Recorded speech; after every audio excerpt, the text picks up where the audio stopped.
عرب سے آنے والے 17 سال کے ایک نوجوان نے کیسے بھارت کے سب سے بڑے سامراجیہ کو اکھاڑ پھینکا؟ آخر اس میں یہ شکتی آئی کہاں سے کہ وہ بھارت میں اسلامی سبھیتا کا سنستھاپک بن گیا؟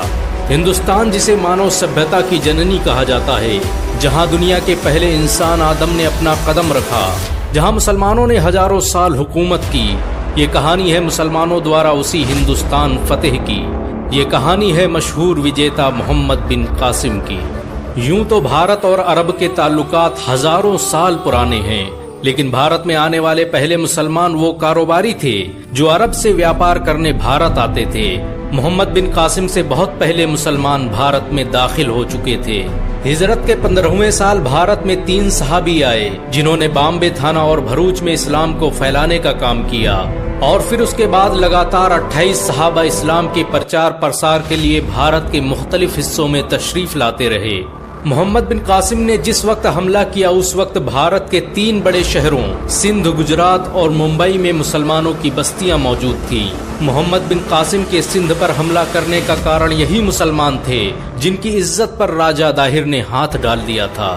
سندھ کے علاوہ مسلمانوں نے گجرات میں بھی اپنی بستیاں بسا رکھی تھی۔ مسلمان گجرات میں اس وقت آئے جب مسجد اقصی کی طرف منہ کر کے نماز پڑھی جاتی تھی، یعنی 624 عیسوی سے پہلے ہی اسلام پوری طرح بھارت میں داخل ہو چکا تھا۔ گجرات کے بھروچ میں آج بھی ایک ایسی مسجد موجود ہے جس کا رخ مسجد اقصی کی طرف ہے۔ اتہاسکاروں کی مانے تو اسلام حضرت محمد صلی اللہ علیہ وسلم کی زندگی میں ہی بھارت میں داخل ہو چکا تھا۔ بھارت کے کچھ راجاؤں نے حضرت محمد صلی اللہ علیہ وسلم کو تحفے بھی بھیجے، جن میں ایک نام کیرل کے راجہ چیرامن کا آتا ہے، جو خود کیرل سے سفر کر کے مکہ گیا اور وہاں پر اسلام قبول کر لیا۔ اس نے بھارت میں ایک مسجد بھی بنوائی جسے آج چیرامن پیرومل مسجد کے نام سے جانا جاتا ہے۔ حضرت عمر کی دور حکومت میں بھی عثمان ثقفی نے تھانہ اور بھڑوچ علاقے میں اپنی سینائیں بھیجیں۔ اس کا بھائی مغیرہ دیبل کی کھاڑی میں اسلام کا پرچم لہرانے میں کامیاب رہا۔ اس جنگی مٹھبھیڑ کے بعد بھارت کے بہت سے لوگوں نے اسلام قبول کر لیا اور دیبل کے علاقوں میں ہی اسلام کی تبلیغ کا کام کرنے لگے۔ دیبل ایک پراچین بندرگاہ تھی جس کا ٹھکانہ موجودہ کراچی شہر ہوا کرتا تھا۔ اکثر عربوں کے قافلے دیبل میں ٹھہرا کرتے تھے۔ سمندر میں سفر کرنے والے ناوکوں کا یہ ایک ماتر ٹھکانہ تھی، لیکن یہاں ایک خطرہ تھا، اور وہ خطرہ تھا دیبل میں اپنا ٹھکانہ بنائے سمندری لٹیروں کا۔ یہ لٹیرے اکثر مسلمانوں کے قافلوں کو لوٹا کرتے تھے۔ 711 عیسوی میں ایک بار ڈاکوؤں نے مسلم حاجیوں کے قافلوں کو لوٹنے کے بعد انہیں بندی بنا لیا۔ اس قافلے میں کئی عورتیں اور بچیاں شامل تھیں۔ اس میں ایک عورت یا حجاج چلا رہی تھی۔ لوگوں کو تو سمجھ میں نہیں آیا، لیکن یہ خبر عراق کے گورنر حجاج بن یوسف تک پہنچ گئی۔ معاملہ ایک مسلمان عورت کی عزت کا تھا، اور وہ پکار بھی رہی تھی فارس کے گورنر حجاج بن یوسف کو۔ حجاج بن یوسف ظالم تھا، لیکن اتنا مسلمان تھا کہ کسی مسلمان عورت کی آبرو ریزی پر خاموش نہیں رہ سکتا تھا۔ لشکر تیار ہوا، تلواریں سمیٹ لی گئیں، گھوڑوں کے جینے باندھے جانے لگے، اور یہ سب ہو رہا تھا ایک مسلمان عورت کی عزت کو محفوظ کرنے کے لیے۔ حجاج بن یوسف نے ترنت سندھ پر چڑھائی کرنے کا حکم دے دیا، اور اس کی باگڈور اس کمانڈر کو دی جس کے آگے ہمالیہ بھی کانپتا نظر آیا۔ سن 711 عیسوی میں ایک لشکر سندھ کی طرف آتا دکھائی دیا، جس کی باگڈور ایک 17 سالہ نوجوان کے ہاتھوں میں تھی۔ ایک ہاتھ میں اسلامی پرچم اور دوسرے ہاتھ میں تلوار تھامے یہ لشکر کسی آندھی کی طرح سندھ کی سرحدوں میں داخل ہو گیا۔ اس مشہور جنرل کا نام تھا محمد بن قاسم ثقفی۔ محمد بن قاسم حجاج بن یوسف کا بھتیجا اور داماد تھا۔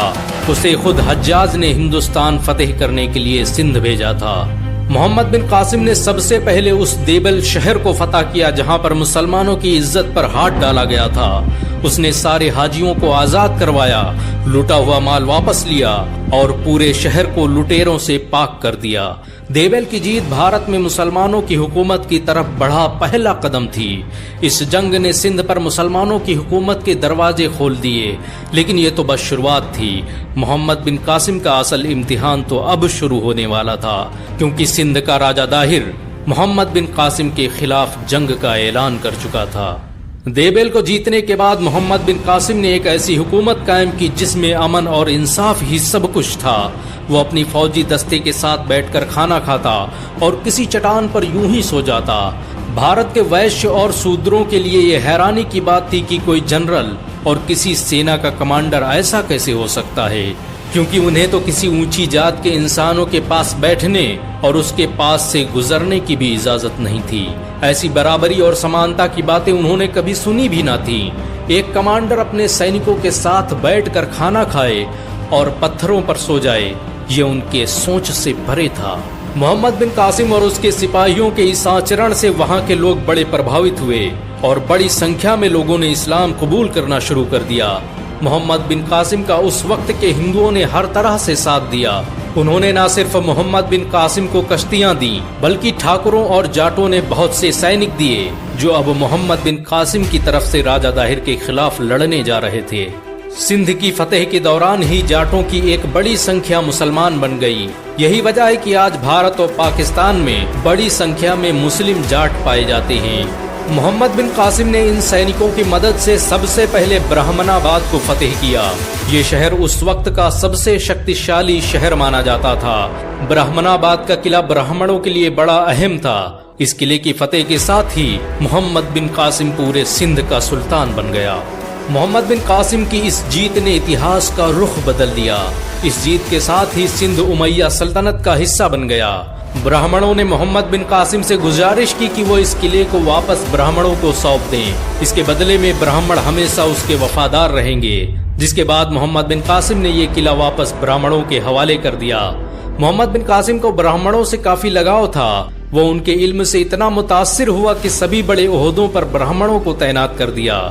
برہمنوں کو ہر طرح کے دھارمک آیوجن کرنے کی آزادی تھی۔ محمد بن قاسم نے اعلان کیا کہ بھارت میں ہندوؤں کے مندروں سے کوئی چھیڑخانی نہیں کی جائے گی، یہ ٹھیک ویسے ہی رہیں گی جیسے شام اور عراق میں یہودیوں اور عیسائیوں کی عبادت گاہیں محفوظ ہیں۔ اتہاسکار لکھتے ہیں جب محمد بن قاسم نے برہمن آباد اور منہل کو فتح کر لیا تو وہاں کے دبے کچلے سماج کے لوگوں نے جشن منایا، کیونکہ وہ صدیوں بعد آزادی کی سانس لے رہے تھے۔ جب محمد بن قاسم واپس دمشق جانے لگا تو سندھ کے لوگ رو رہے تھے۔ آخر اس کی وجہ کیا تھی؟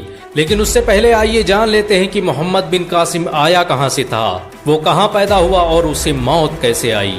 محمد بن قاسم 695 عیسوی میں طائف کے شقفی قبیلے میں پیدا ہوا۔ بچپن میں ہی اس کے پتا قاسم اس دنیا سے چل بسے۔ ماں نے پرورش کی اور جب تھوڑا سنبھلنے والا ہوا تو چچا اسے لے کر دمشق چلے گئے۔ محمد بن قاسم نے 15 سال کی عمر میں ہی آدھی دنیا ٹہل لی تھی۔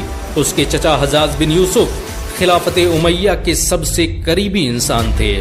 کہتے ہیں کہ محمد بن قاسم میں فیصلہ لینے کی زبردست صلاحیت تھی اور یہی وجہ ہے کہ وہ ماتر 15 سال کی عمر میں فارس کا گورنر بن گیا۔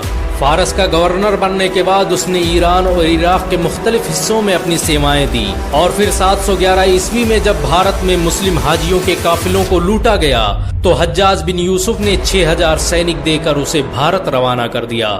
بھارت میں محمد بن قاسم کا قدم پڑتے ہی ایک نئے یگ کی شروعات ہو گئی۔